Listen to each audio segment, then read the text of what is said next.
Sana'a is threatened with the waste of Eid al-Adha sacrifices amid negligence of the Houthi militia. Such a neglect endangers civilians' health, especially with the outbreak of epidemic and diseases. The following report has more details.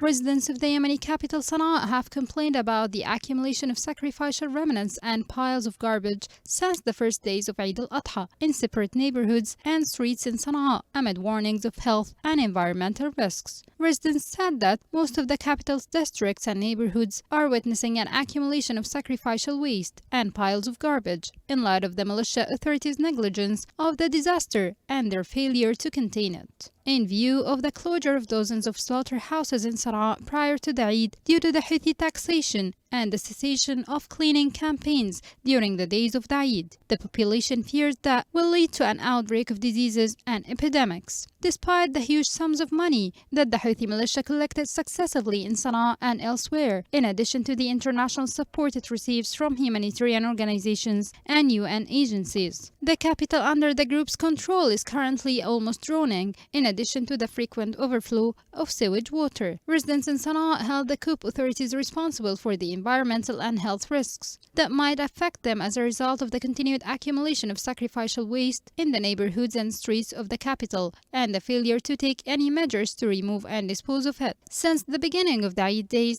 the leaders of the Houthi militia have devoted themselves to visiting their elements on the fronts and going to the field in order to collect cash donations for the fighters and send them in convoys to the fronts. This came at a time when the militia is making preparations through the Works Office under their control to launch a campaign targeting sidewalk vendors in separate areas of the capital under the pretext of removing violations and eliminating randomness.